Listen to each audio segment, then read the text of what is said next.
jemaat Tuhan, haleluya. Saya percaya kita dalam keadaan yang luar biasa. Kita akan mulai ibadah kita, mari persiapkan hati kita dengan posisi yang benar untuk kita beribadah kepada Tuhan. Mari bawa yang terbaik, roh, jiwa, dan tubuh kita untuk dipersembahkan kepada Tuhan Yesus.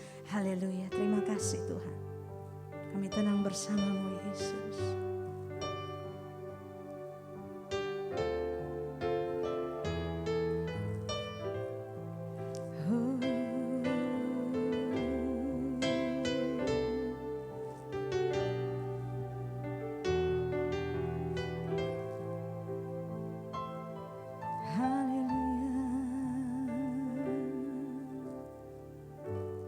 Bapa, kau mendengar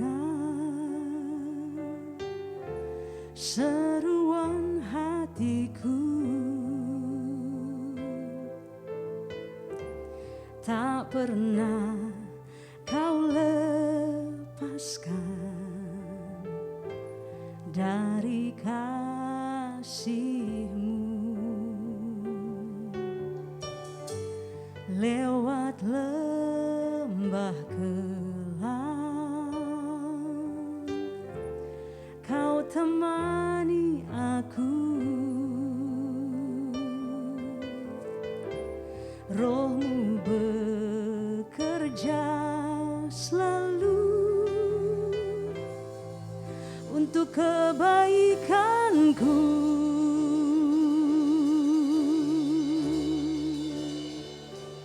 Mengalir kuasa dari tempat maha tinggi, Bapa kekal mulia, kau hadir di sini, memulihkan hati, menyembuhkan yang terluka. Ku kan tenang bersamamu Bapa.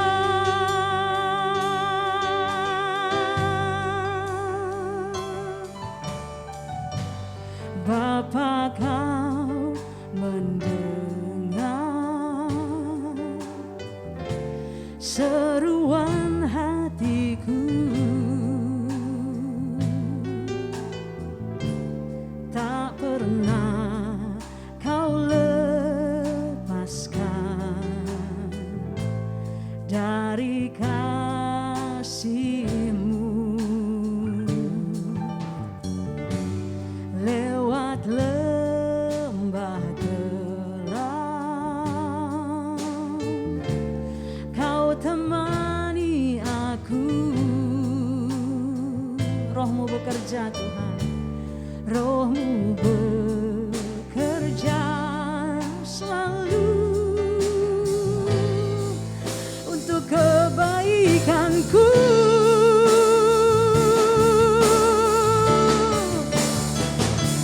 Mengalir kuasa dari tempat maha tinggi, Bapa kekal mulia, kau hadir di sini, memulihkan hati, menyembuhkan yang terluka.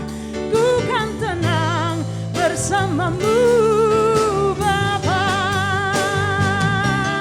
Mengalir kuasa dari tempat maha tinggi, Bapa kekal mulia, kau hadir di sini, memulihkan hati, menyembuhkan yang terluka. Ku kan tenang bersamamu Bapa. Jemaat Tuhan lebih lagi katakan mengalir, mengalir kuasa dari tempat maha tinggi, Bapa kekal mulia, kau hadir di sini, memulihkan hati, menyembuhkan yang terluka. Ku kan tenang bersamamu Bapa. Mengalir kuasa dari tempat maha tinggi. Mari sambil angkat tangan kita jemaat Tuhan. Bapa kekal mulia, Kau hadir di sini, memulihkan hati, menyembuhkan yang terluka. Ku kan tenang bersamamu, Bapa. Jemaat Tuhan saja katakan, mengalir kuasa dari tempat maha tinggi. Ya Tuhan, Bapa kekal mulia. Kau hadir Tuhan, Kau hadir di sini Tuhan, di setiap rumah jemaat-jemaat-Mu Tuhan. Kau yang menyembuhkan hati kami dan membalut yang terluka Tuhan. Kami tenang Tuhan bersamamu, Bapa. Mari sembah, sembah Yesus, sembah Dia.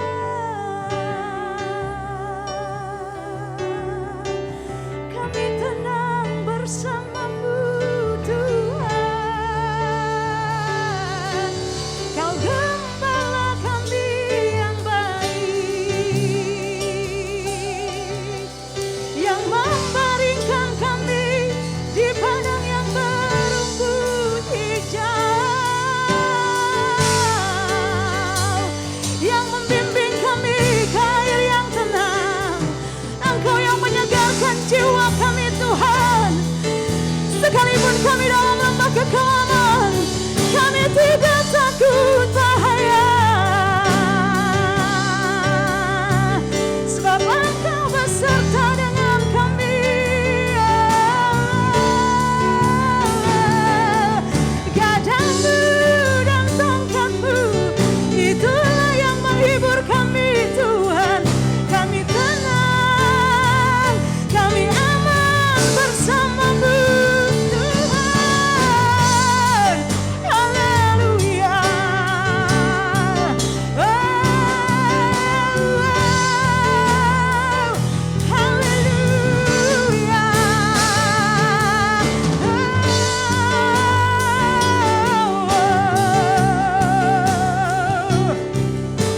Haleluya. Mari jemaat Tuhan terus menyembah Tuhan. Oh, angkat suara dan hati kita terus sembah Tuhan. Hanya Dia yang layak ditinggikan, layak diagungkan.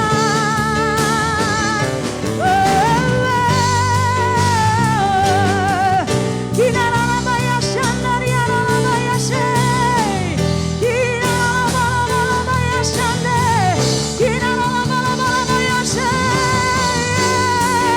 Haleluya, haleluya. Tak pernah Tuhan lepaskan tangan kami. Engkau Allah yang dahsyat Tuhan. Oh, haleluya. Tenanglah jiwa kami Tuhan, tenanglah jiwa kami dalam naungan sayap-Mu. Engkau dahsyat Tuhan, mengalir kuasa-Mu, mengalir di tempat ini Tuhan, mengalir di setiap rumah jemaat-jemaat-Mu Tuhan. Mengalir kuasa-Mu yang menyembuhkan, yang memerdekakan, yang menguatkan, yang memberikan kesembuhan, yang memberikan kesegaran yang baru. Haleluya, haleluya.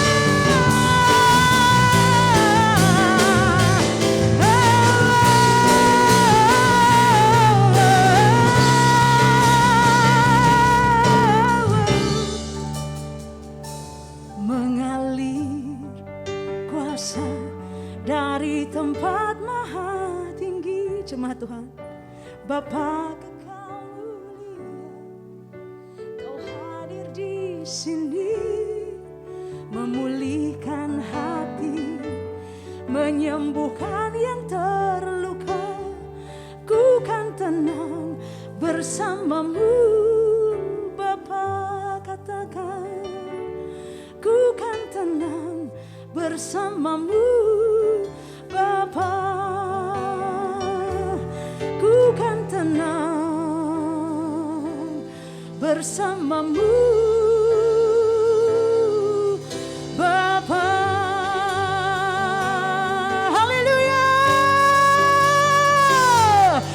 ku sembah Kau Tuhan, ku mengangkat tanganku selamanya. Kau ajaib bagiku, yes Tuhan. Ku sembah Kau Tuhan, ku mengangkat wajahku selamanya. Kau hebat bagiku. Ku sembah Kau Tuhan, ku sembah Kau Tuhan, ku mengangkat tanganku selamanya. Kau ajaib bagiku. Ku sembah Kau Tuhan, ku sembah Kau Tuhan, ku mengangkat wajahku selamanya. Kau hebat bagiku. Nyanyi haleluya.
Engkau hebat Tuhan Yesus atas bangsa kami Tuhan.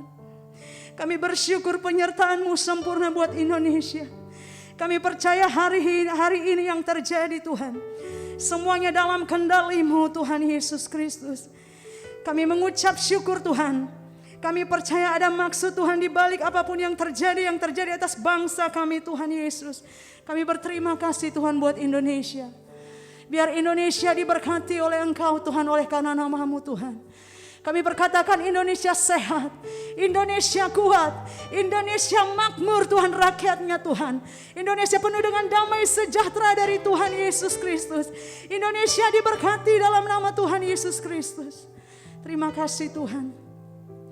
Engkau memberkati Tuhan Presiden Jokowi Tuhan dan wakilnya Tuhan. Amin ma'ruf Tuhan. Tutup bungkus dengan kuasa darah-Mu, berkati hati mereka Tuhan Yesus Kristus. Bawa kepada kehendak-Mu Tuhan untuk memimpin bangsa ini. Beserta dengan para menteri, beserta dengan jajaran-jajarannya dari pusat sampai ke daerah-daerah Tuhan. Biar roh yang takut akan Tuhan memerintah mereka Tuhan. Sehingga dalam memerintah bangsa ini mereka memerintah seturut dengan kehendak Tuhan. Dan perkenanan-Mu turun buat Indonesia Tuhan. Terima kasih Bapak buat Indonesia, buat pemimpin-pemimpin yang ada di bangsa ini Tuhan. Tuhan, kami berdoa juga Tuhan buat gembala pembina kami, Pendeta Insinyur Niko Nyoto Raharjo Tuhan. Kami berdoa juga Tuhan buat Gembala Rayon 9 Tuhan, Pendeta Insinyur Yongki Taufan Wijoyo beserta kedua wakilnya, Pendeta Ari Nugroho, Pendeta Muhammad Riza Solihin, dan juga Tuhan gembala-gembala yang ada di Ranting Rayon 9 Depok Tuhan, dan juga Tuhan gembala yang ada di tempat ini Pendeta Iwan Santoso, mereka dan keluarga mereka di dalam perlindungan Tuhan, di dalam tudung kemuliaan Tuhan, dimanapun mereka melayani pekerjaan-Mu Tuhan, tanda-tanda dan kuasa menyertai pelayanan mereka Tuhan. Mereka diberkati berlimpah-limpah. Mereka menjadi berkat Tuhan Yesus. atas seluruh bumi ini dalam nama Tuhan Yesus Kristus. Terima kasih Tuhan. Kami berdoa Tuhan Yesus Kristus untuk TDRP Tuhan. Untuk pemimpinnya Tuhan Ibu Omi Lohana Pesi Tuhan.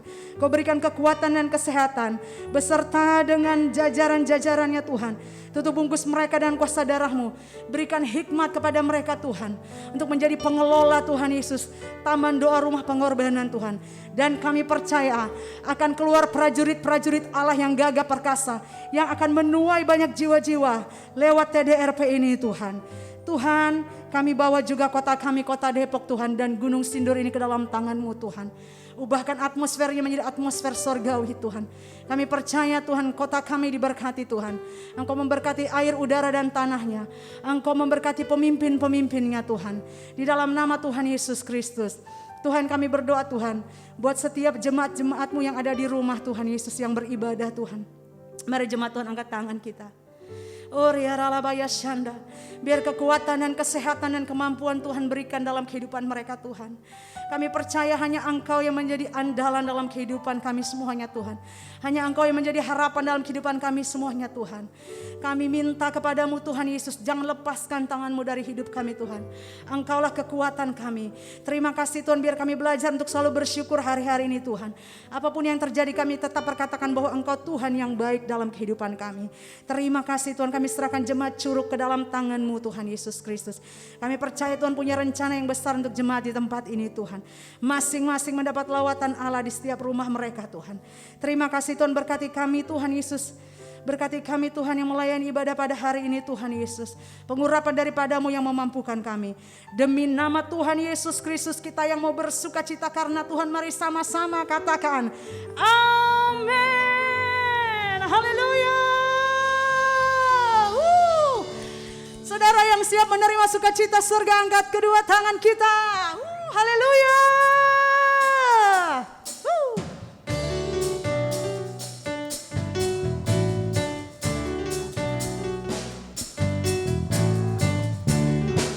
Yes, Lord.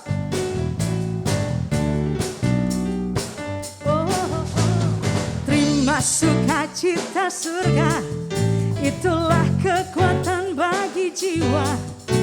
Ku dapat rasakan kasih-Nya di tengah badai yang bergelora. Terima sukacita surga, itulah kekuatan bagi jiwa.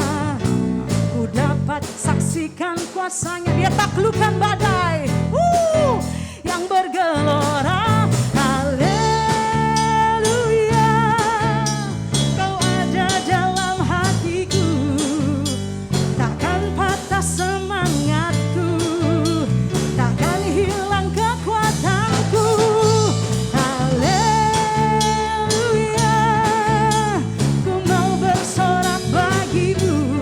Sukacita surga nyata penuhiku. Yes, haleluya.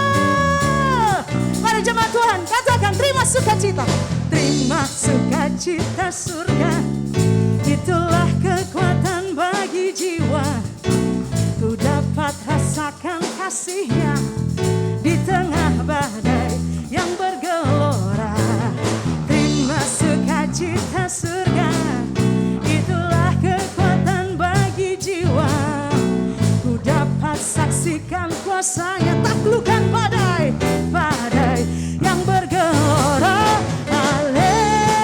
Haleluya, Kau ada dalam hatiku, takkan patah semangatku, takkan hilang kekuatanku.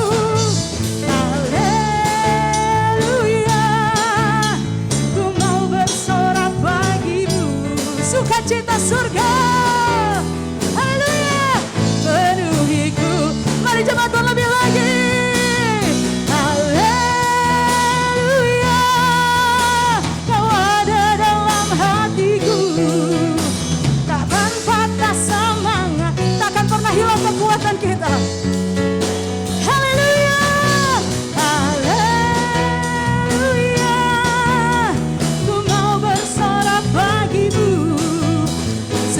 Cita surga nyata penuhiku.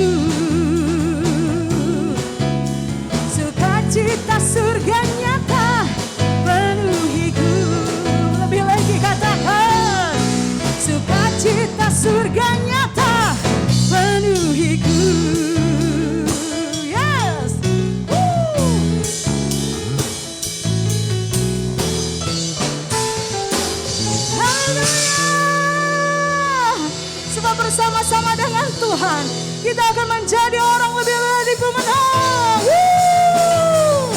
Woo! Haleluya.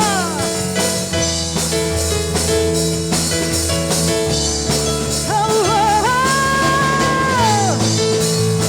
Hey, hey. Mari jemaat Tuhan, nyanyikan lebih dari pemenang. Lebih dari pemenang dalam segala perkara. Iblis telah dikalahkan oleh kuasa. Katakan jika Allah di pihak kita, siapa dapat melawan? Kita lebih dari pemenang, lebih dari pemenang, lebih dari pemenang dalam segala perkara.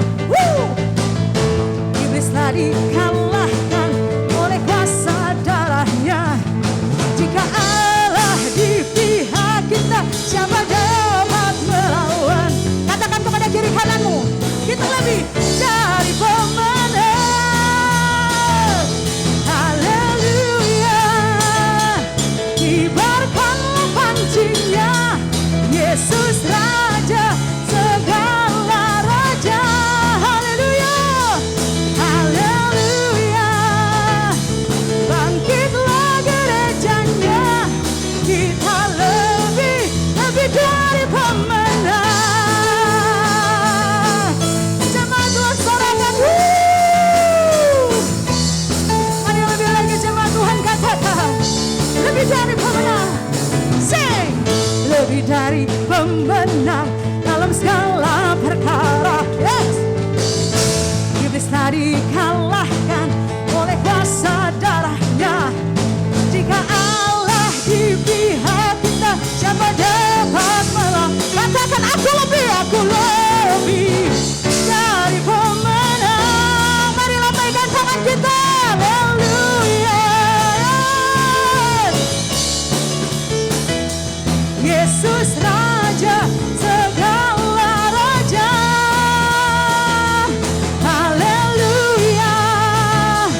Bangkitlah gerejanya. Katakan kita lebih dari pemenang. Katakan kiri kananmu, kamu lebih dari pemenang. Katakan saya lebih dari pemenang.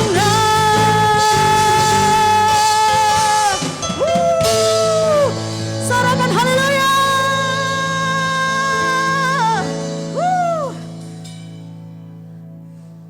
Haleluya.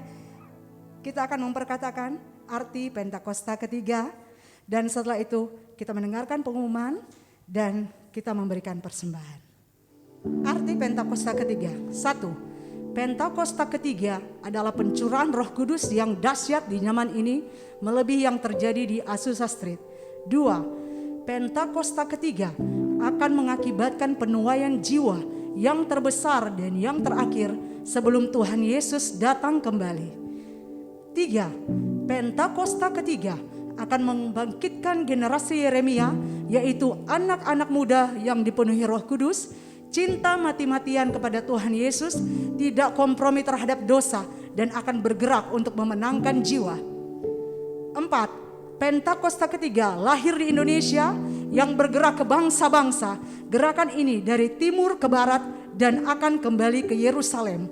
5. Pentakosta ketiga akan memberikan kuasa untuk menyelesaikan amanat agung, dan setelah itu Tuhan Yesus datang kembali. Shalom saudara yang dikasihi dan diberkati Tuhan. Kita mengucap syukur masih bisa bertemu. Walaupun secara online, doakan supaya ibadah offline segera berlangsung kembali. Walaupun kita beribadah secara online, tapi tidak mengurangi hadirat dan jamahan Tuhan, di mana hati saudara merindukannya. Saudaraku, ada beberapa hal yang perlu diperhatikan. Kami hadir menyediakan pelayanan online dan juga offline dengan memperhatikan protokol kesehatan yang meliputi penyerahan anak, pelayanan kedukaan, pelayanan pemberkatan pernikahan, baptisan air, dan pelayanan ucapan syukur. Apabila Anda membutuhkan salah satu dari pelayanan kami, dapat menghubungi nomor telepon 0858 8269 3850 dengan Bapak Iwan, atau dapat menghubungi 0857 1604 4513 dengan Ibu Yanti, atau juga dapat menghubungi 0859 4739 5639 dengan Saudari Cencen. Dan untuk persembahan umum maupun persepuluhan saudaraku yang merupakan persembahan bagian dari ibadah kita, dapat memberikan persembahan tersebut pada nomor rekening yang tertera di bawah ini. BCA di nomor 3190 143928 atas nama GBI Curug. Kami dari Gereja Curug yang mengasihi saudara-saudara sekalian mengumumkan sehubungan COVID-19 yang terus meningkat, untuk sementara kami mengadakan ibadah secara online sudah dimulai pada minggu keempat bulan Juni hingga pemberitahuan selanjutnya.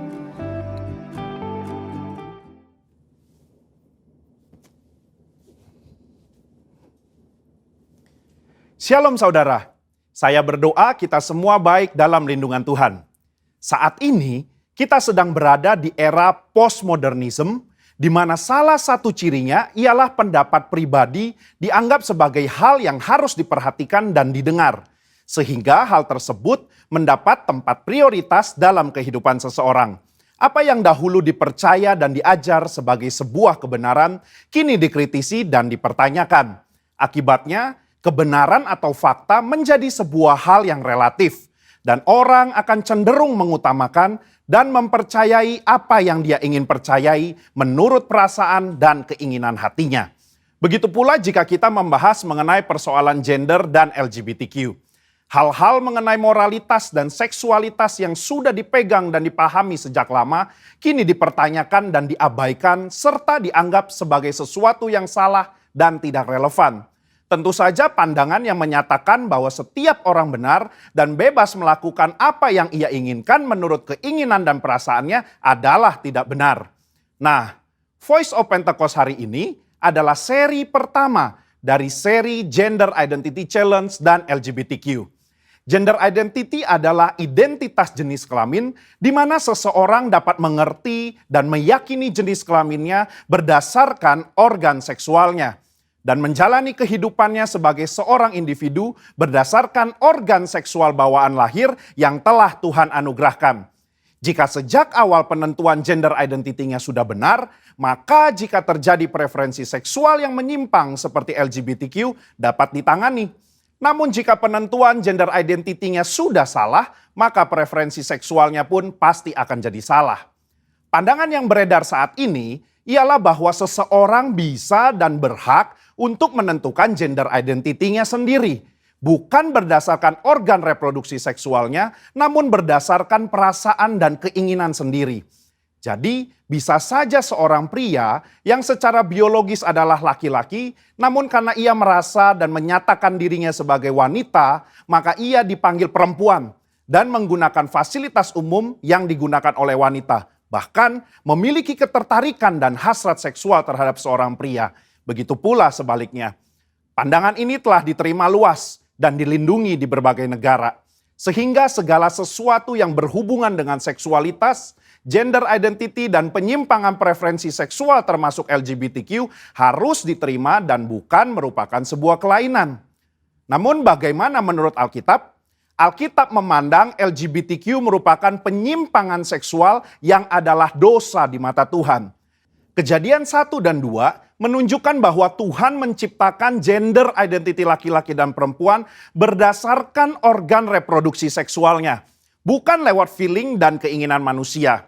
Kata laki-laki dan perempuan di Kejadian 1 ayat 26-28 merujuk kepada organ seksual yang mereka miliki secara biologis. Penciptaan dan penentuan ini adalah karya Allah yang luar biasa, sebab Ia ingin manusia dapat menghasilkan keturunan lewat organ reproduksi laki-laki dan perempuan. Jadi, Jika seorang pria yang secara biologis adalah laki-laki, maka Tuhan ingin agar ia dapat menggunakan organ reproduksi seksualnya untuk menghasilkan keturunan lewat organ reproduksi wanita, itu pun hanya dalam pernikahan. Nah, masalah mulai timbul ketika manusia jatuh dalam dosa. Dosa membuat manusia membawa pikiran, keinginan, dan tindakannya yang terbelenggu oleh dosa, sehingga terjadilah gender identity challenge dan penyimpangan seksual. Orang yang menyimpang ketertarikan dan hasrat seksualnya tidak akan dapat beranak cucu karena kesamaan organ reproduksi mereka. Padahal Allah tidak pernah salah dalam menciptakan manusia. Allah tidak menjadikan manusia mengalami krisis identitas seksual ataupun ketertarikan dan hasrat seksual yang menyimpang. Sebuah penelitian menunjukkan bahwa krisis gender identity dan preferensi seksual justru dipengaruhi oleh 4 faktor. Yang pertama biologi, 2 pengalaman masa kecil, 3 pengaruh lingkungan atau pergaulan, 4 pengalaman saat dewasa. Keempat faktor ini juga bisa kita lihat dalam peristiwa Nuh dan anaknya Ham. Ham melihat aurat ayahnya, entah dia mengejek atau nafsu, perbuatan itu salah secara moral di mata Tuhan. Akibatnya, Nuh mengutuk Ham dan keturunannya. Hal ini menunjukkan adanya keberlanjutan penyimpangan dari Ham kepada keturunannya, yaitu Kanaan.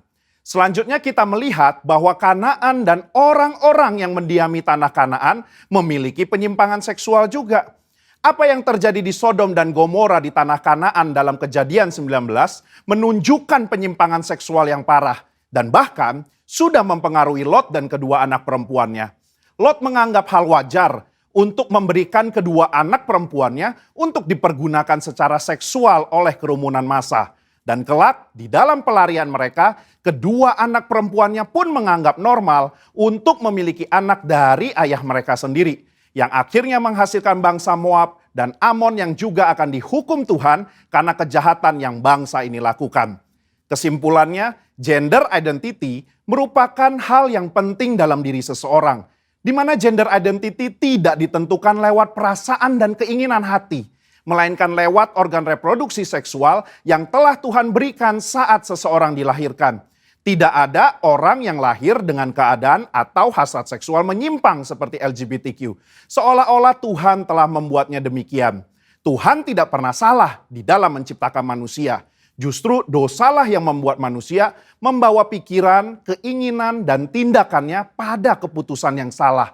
Maka dari itu, diperlukan kemampuan dan keputusan yang tegas dalam memahami dan meyakini gender identity seseorang sedari awal kehidupannya. Sehingga di kemudian hari, ia tidak masuk dalam penyimpangan seksual seperti LGBTQ. Saudara, untuk penjelasan lengkapnya dari tim teologi kami, silakan klik link yang ada di atas atau scan QR Code yang tersedia. Salam integritas, Tuhan Yesus memberkati.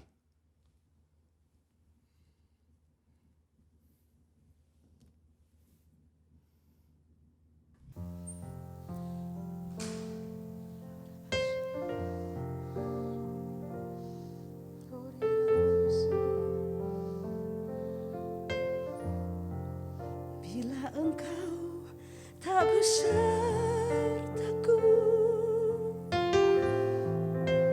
ku tak mau berjalan. Ku perlu Tuhan, pimpin langkahku dengan kasih karunia-Mu. Pimpin langkahku setiap waktu, berjalan dalam Roh-Mu. Nyatakan Tuhan kemuliaan-Mu dan berjalanlah denganku.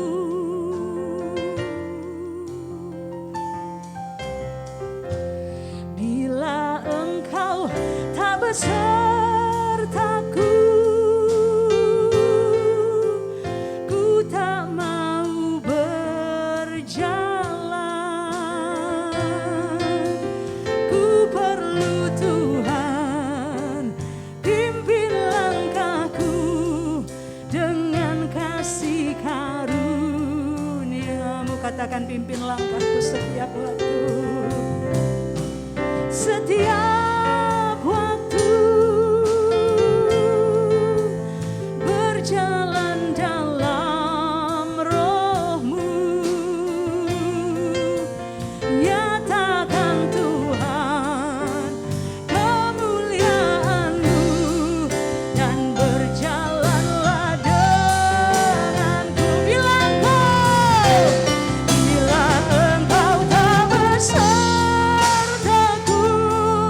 dan berjalanlah denganku.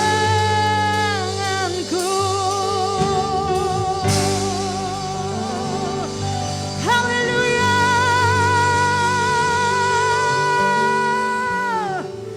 haleluya. Terima kasih Tuhan. Terima kasih Roh Kudus, terima kasih Tuhan Yesus. Kami mau mendengar firman-Mu Tuhan. Kuduskan setiap kami Tuhan. Berkati telinga kami, berkati hati kami Tuhan Yesus Kristus. Terima kasih berkati hamba firman-Mu Tuhan. Pendeta Muhammad Riza Solihin yang akan menyampaikan firman-Mu Tuhan. Taruh kuasa yang dahsyat di dalam mulut bibirnya Tuhan.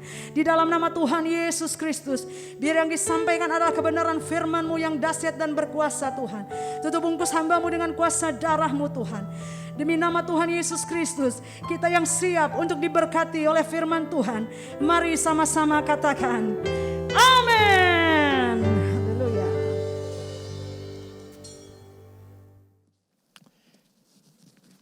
Puji nama Tuhan. Shalom, shalom kepada seluruh jemaat daripada House of Throne, GBI Curug. Terima kasih Pak Iwan Santoso, Cianti yang telah mengizinkan saya hari ini walaupun secara virtual, walaupun secara online bisa menjumpai jemaat Tuhan. Sebagaimana doa daripada Yohanes kepada Gaius agar semua sehat-sehat saja, semua dalam keadaan baik-baik saja, dan semua di dalam keadaan makmur. Alkitab bahasa asli menggunakan kata makmur. Dan saya tadi dengan sengaja tidak mengatakan satu shalom kepada semua jemaat GBI House of Throne, GBI Curug. Dan saya mengatakan 2 kali shalom yang artinya adalah nothing is broken di dalam dan tidak ada yang hilang, nothing is missing di luar. Semua karena kekuatan Allah jauh lebih besar dibandingkan badai, jauh lebih besar dibandingkan kerugian, jauh lebih besar dibandingkan kerusakan yang mungkin sedang terjadi hari ini. Di luar sana, saya berdoa semua kita berselancar di atas badai. Kita berdoa. Bapak terima kasih untuk jemaat-Mu GBI House of Throne, GBI Curug yang hari ini bersehati. Dan kami tahu ada kekuatan ketika kami mendengar firman dengan fokus, mendengar firman dengan minat, dengan antusias, maka kuasa Tuhan akan bekerja atas kami. Kami siap diberkati oleh Engkau yang adalah firman, sama-sama yang siap kita katakan amin. Pesan Tuhan hari ini saya ambil dari Mazmur pasal yang ke-29. Dan saya bersuka cita luar biasa ketika saya baca perikop daripada Mazmur pasal yang ke-29 ini. Yang mana ini Mazmur adalah Mazmur daripada Daud sendiri. Dan LAI memberikan kesimpulan atas perikop ini, yaitu adalah kebesaran Allah dalam badai. Tidak seorang pun yang menginginkan badai. Dan lebih daripada segalanya, Tuhan pun pasti tidak menginginkan badai itu terjadi. Tetapi ya benar, realita kehidupan seringkali kita temukan badai itu. Ada satu hamba Tuhan yang berkata bahwa pandemi ini pastinya bukan datang dari iblis. Saya setuju. Bukan datang daripada iblis. Buktinya apa? Kalau yang datang dari setan kita tengking, kita patahkan, kita hancurkan, kita tolak. Pasti iblis itu pergi. Dalam pelayanan pelepasan seringkali kita dapati ketika seseorang kerasukan iblis, kita patahkan, kita tengking, maka orang itu dibebaskan. Tetapi hamba Tuhan ini pun berkata, apakah ini datang daripada Tuhan? Dan saya memberanikan diri berkata, ini ya seizin Tuhan. Untuk apa? Agar rencananya digenapi. Untuk apa? Agar penuaian jiwa yang terakhir, yang berlaksa-laksa itu terjadi. pastinya diizinkan oleh Tuhan, tetapi lebih tepatnya menurut saya. Kenapa pandemi ini terjadi? Oleh karena akibat dosa.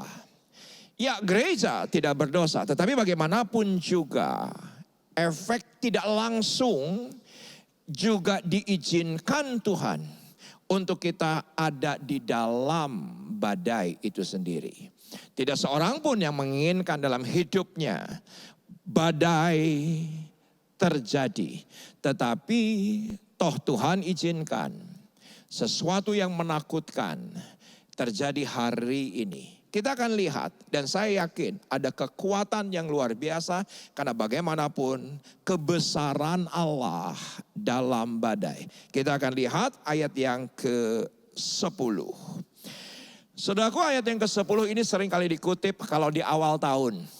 Rasanya 10 tahun terakhir selalu ayat ini dikutip di awal tahun, tapi khususnya untuk kota Jakarta, yaitu air bah. Kenapa? Karena Jakarta langganan banjir. Biasanya ketika banjir terjadi, kekuatan itu datang daripada Mazmur 29 ayat yang ke-10. Tetapi ternyata air bah hari ini bukan hanya terjadi pada Jakarta, tetapi juga air bah ini terjadi kepada seluruh dunia. Saya bersyukur herd immunity sudah terjadi beberapa negara barat, di mana sebagian besar sudah melakukan vaksinasi. Mereka sudah mengumumkan untuk membuka masker. Tetapi hari ini kita masih ada di puncak segala sesuatunya. Tuhan izinkan agar apa? Rencananya digenapi. Rancangannya, penuaian jiwa, Pentakosta yang baru Tuhan curahkan atas semua kita. Ya benar, kita sering kali mendengar pemaparan mengenai goncangan demi goncangan. Sepertinya sesuatu yang ringan ketika sekian tahun yang lalu. Bahwa bagaimanapun juga, Yoel pasal yang kedua, goncangan akan terjadi.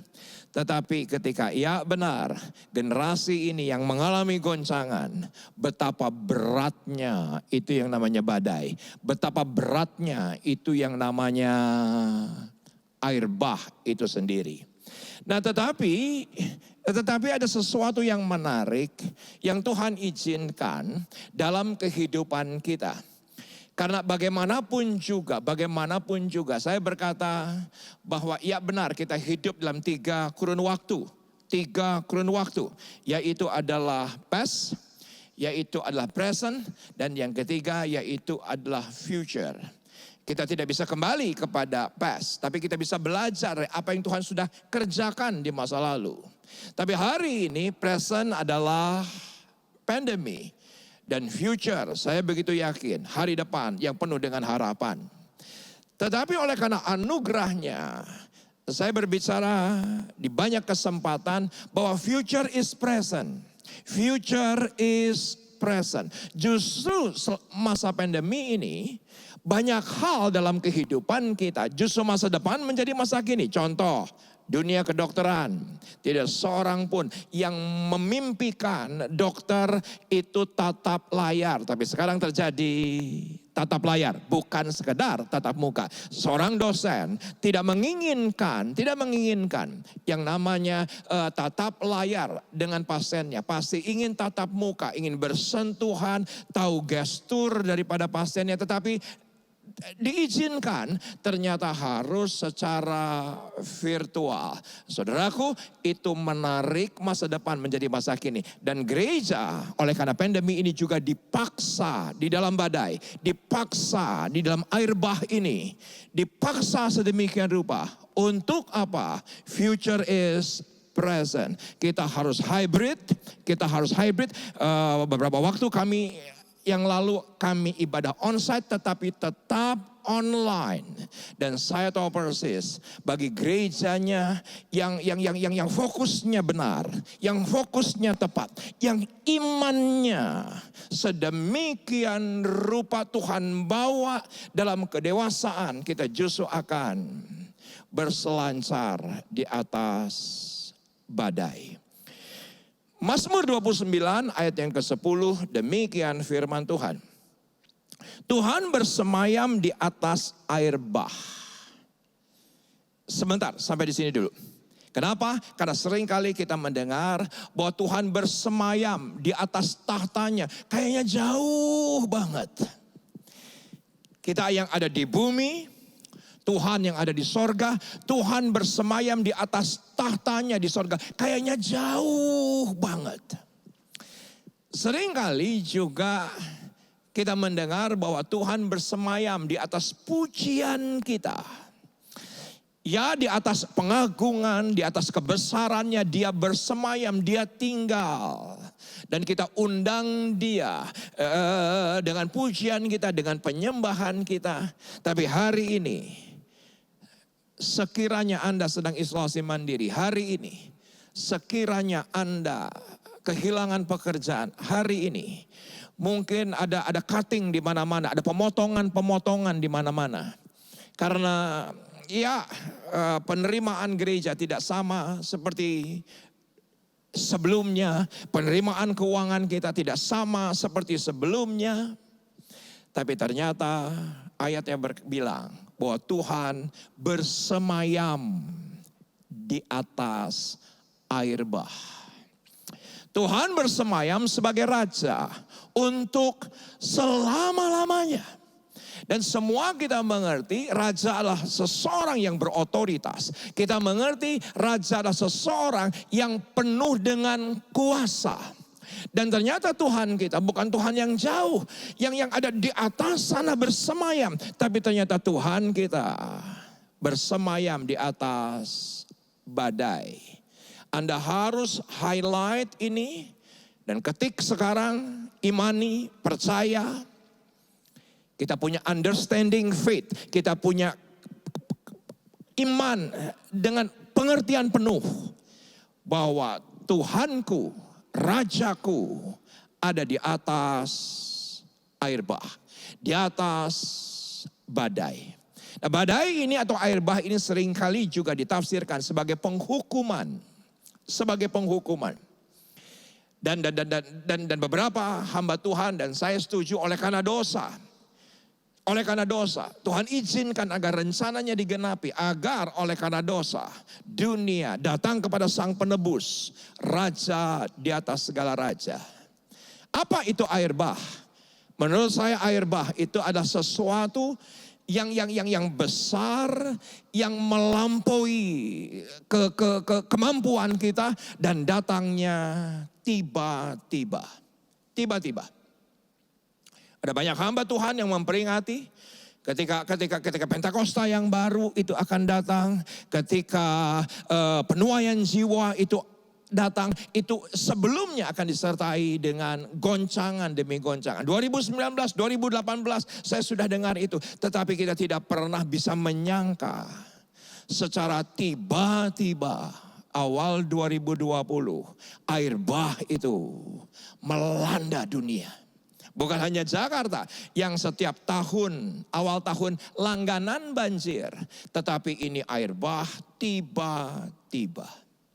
Dan semua kita pahami bahwa air bah itu tidak terkendali. Tidak seorang pun, kalau saya melihat siaran televisi, kalau saya melihat video-video bagaimana ketika air bah ada pada sebuah kota, ada pada sebuah lingkungan. Tidak ada yang merasa air bah itu bisa dikendalikan. Misalnya sambil berenang begitu. Misalnya sambil bawa atau pakai pelampung gitu. Tidak ada.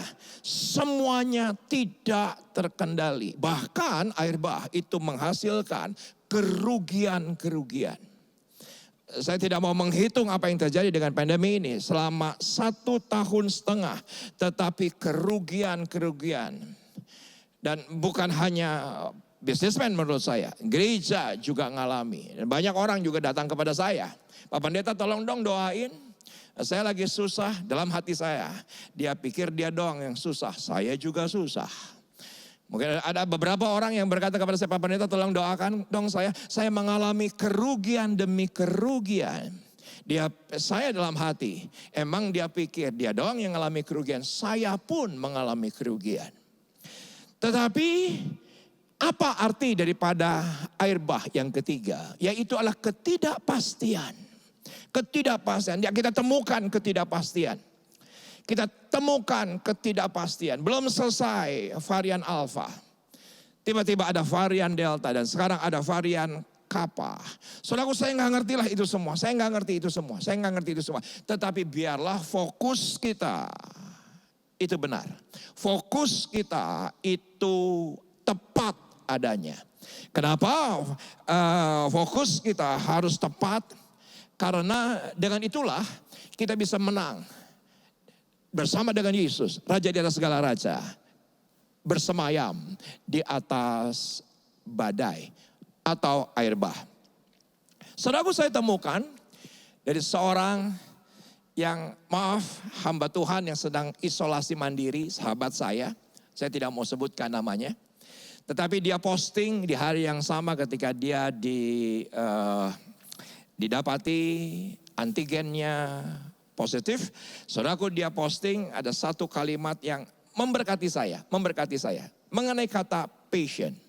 Patient ternyata dalam bahasa Yunani menggunakan kata passionem dalam bahasa Yunani. Artinya adalah penderitaan sekalipun sulit. Tentunya penderitaan itu sulit. Tetapi arti daripada passionem itu adalah penderitaan sekalipun sulit. Jadi secara umum apa itu passion? Secara umum, apa itu passion? Ternyata passion bukan berarti semangat. Passion itu bukan berarti antusias. Seringkali, ayo dong kita harus punya passion. Ternyata menurut bahasa aslinya, passion atau passionem artinya adalah bukan bersemangat, bukan bahagia, bukan antusias. Ternyata tidak ada yang baik di dalam kata passion atau passionem. Ternyata arti daripada passionem yang sebenarnya adalah kemampuan untuk bertahan dalam penderitaan dan bertahan untuk berjuang sekalipun sukar, sekalipun sulit. Ini penting menurut saya. Saya sering mendengar banyak pendeta yang mengkhotbahkan soal passion. Ternyata dari bahasa aslinya berbeda dengan yang digambarkan selama ini. Ternyata passion adalah satu kemampuan untuk kita tetap bertahan, untuk kita bisa melewati masa sulit. Dan saya tahu persis Tuhanlah yang memampukan kita. Tuhanlah yang memampukan kita. Ada satu jemaat dari gereja lain, ada satu jemaat dari kota lain, yang mana ya benar hari ini pelayanan daripada gereja kami karena tanpa batas, tidak lagi bisa dibatasi oleh 4 dinding gereja. Satu malam ada seorang ibu yang berkata bahwa, Pak Pendeta, saya mau meminta ampun. Saya mau minta ampun, kenapa? Karena dalam 1 minggu terakhir saya menghujat Tuhan. Maaf, dia dengan jelas sekali mengatakan hal-hal yang kasar sekali. Yang sarkasme sekali terhadap Tuhannya. Kenapa? Karena didapati bahwa anaknya oleh karena satu dan lain hal dalam hari-hari yang terakhir itu tiba-tiba mengamuk, tiba-tiba mukul neneknya, mukul dia sebagai ibunya, dan didapati gila. Dan sekarang anak itu ada di rumah sakit jiwa. Dia adalah seorang ibu, single mother. Tentunya dia berharap banyak atas anaknya. Tapi didapati anaknya gila. Belum lagi yang namanya badai yang ada di luar. Badai yang ada di luar. Belum lagi dia dapati bahwa resesi, kerugian, kehilangan terjadi di mana-mana. Tetapi dia berkata, saya mau minta ampun kepada Tuhan dan Kang dan Tante dengar. Dia juga berbicara kepada istri saya bahwa saya sudah hajar, saya sudah katakan kata-kata yang sangat buruk dan kasar. Tetapi satu kali dia mengikuti ibadah gereja online daripada gereja kami. Dan tiba-tiba dia mendapatkan kekuatan yang baru. Dia mendapatkan kekuatan yang baru. Dan setelah dia mendapatkan kekuatan yang baru, tiba-tiba dia mendengar sebuah pujian. Bahwa pujian itu judulnya adalah I know your name. He knows my name.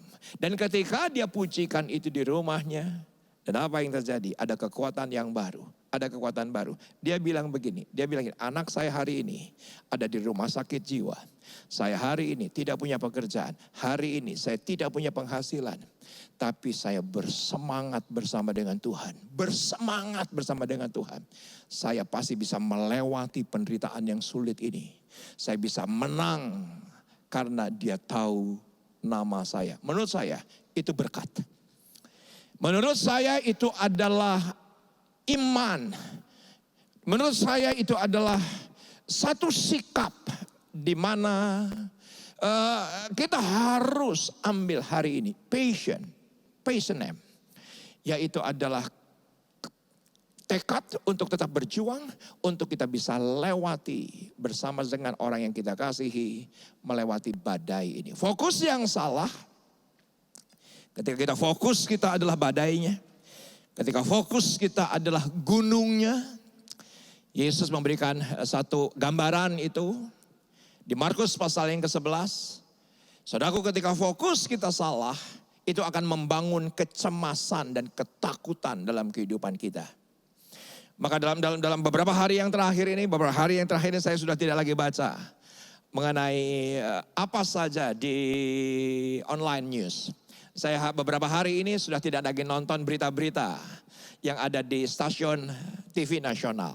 Saya hindari itu, saya hindari ketika broadcast dari banyak grup, broadcast dari Japri yang mengenai yang namanya air bah, mengenai yang namanya adalah gelombang. Saya tahu itu tiba-tiba, saya tahu itu kerugian, saya tahu itu adalah sesuatu yang tidak pasti, menakutkan, itu akan membangun kecemasan dan ketakutan. Tapi yang kedua juga kalau kita fokus kita kepada gelombangnya, fokus kita kepada air bahnya, itu akan melemahkan iman kita. Iman tidak akan pernah hilang. Iman tidak akan pernah hilang. Ya, dilemahkan. Tetapi yang namanya yang bisa hilang adalah pengharapan. Karena pengharapan itu ada pada jiwa. Dan setan itu mengambil pengharapan. Setan tidak pernah bisa mengambil yang namanya adalah iman. Karena iman itu seal dalam roh kita. Karena iman itu anugerah daripada Tuhan sedang menuliskan dalam hidup kita. Dan kita akan terus dibawa dalam kesempurnaan iman itu. Dan kita pasti menang. Tetapi ketika fokus kita salah, apa yang terjadi? Fokus kita kepada air bahnya, fokus kita kepada gunungnya, itu bisa melemahkan iman kita. Bahkan bisa menghilangkan pengharapan. Karena iman dan pengharapan menurut saya harus satu. Karena iman itu hari ini, pengharapan itu adalah hari esok. Ketika iman dan pengharapan menjadi satu, itulah future is present. Kita bisa tarik masa depan menjadi masa kini. Alkitab dengan jelas berkata, Yesus memberikan pesan kepada muridnya dan juga kepada Anda dan saya. Yaitu adalah, berkatalah kepada gunung itu, beranjaklah dan tercampaklah. Jangan terus berkata-kata mengenai keberadaan gunung itu. Jangan terus menerus. Fokus kita kepada keberadaan daripada air bah itu. Sekarang catat di live chat. Sekarang catat di komen. Fokus saya bukan kepada air bah. Tapi fokus saya kepada Tuhan. Yang ada di atas air bah. Yang bersemayam di atas air bah. Kata di atas menurut saya itu penting. Agar iman kita tetap menang. Iman kita tetap kuat. Dan pengharapan kita yang ada di depan. Kita tarik menjadi masa sekarang. Karena ayatnya dengan jelas berkata setelah Yesus bilang tercampaklah. Beranjaklah itu gunung. Alkitab di bawahnya berkata bahwa apa saja yang kamu minta, apa saja yang kamu doakan, apa saja. Percaya bahwa kamu telah menerimanya. Hari ini belum menerima, tapi ketika fokus kita benar, fokus kita kepada Tuhan yang maha besar, apa yang terjadi? Maka future is presence. Yang pertama, membangun kecemasan dan ketakutan. Yang kedua, menghilangkan iman, melemahkan iman, dan menghilangkan pengharapan karena setan yang dicuri pengharapan. Tetapi kalau fokus kita salah, ini saya doa, jangan membuat sepertinya Tuhan tidak berdaya atas COVID ini. Tuhan tidak berdaya atas pandemi ini. Tuhan tidak berdaya atas ketidakpastian ini. Tuhan sepertinya tidak berdaya atas kerugian yang kita alami. Saudaraku, saya dalam 2 bulan terakhir menerima informasi mengenai flu Spanyol. Yang mana kejadian flu Spanyol 1918 dibandingkan hari ini, dibandingkan dengan yang hari ini terjadi hanya 1/10. Sampai hari ini dunia oleh karena pandemi 1 tahun setengah ini 4 juta meninggal dunia. Ketika flu Spanyol 1918 itu yang meninggal 50 juta seluruh dunia. Padahal penduduk ketika itu hanya 1,7 miliar. Rasionya perhatikan, 1,7 miliar minimal 50 juta meninggal karena flu Spanyol. Hari ini 4 juta yang meninggal, tapi dari jumlah penduduk hampir 8 miliar di muka bumi ini. Hampir. Rasionya begitu kecil. Tetapi semua ketika informasi itu saya terima, saya dengar, saya teliti, yang mana ternyata flu Spanyol itu berhenti bukan karena vaksin, berhenti bukan karena ada penanggulangan, berhenti oleh karena apa? Tiba-tiba hilang. Itu saja. Siapa yang sepakat dengan saya? Tuhan kita berkuasa.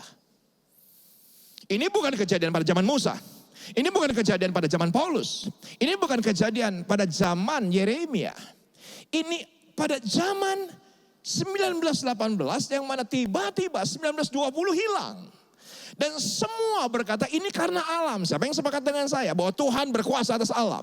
Tuhan kita bersemayam di atas air bah. Di atas badai sekalipun. Saya bersama dengan istri sudah beda lagi sekarang doanya. Beda lagi doanya. Bahwa Tuhan saya tetap berdaya. Tuhan saya tetap berkuasa sebagai raja di atas segala raja. Selamanya di atas badai. Selamanya di atas air bah. Kalau kita salah fokus, kita akan melemahkan kuasa Tuhan. Kita membuat labeling yang salah. Dan saya senang dengan kata daripada bersemayam dalam bahasa Ibrani. Dalam bahasa Ibrani itu menggunakan kata yashab. Yashab. Dan yang hebatnya daripada kata yashab itu artinya adalah bukan sekedar dwell, menetap begitu.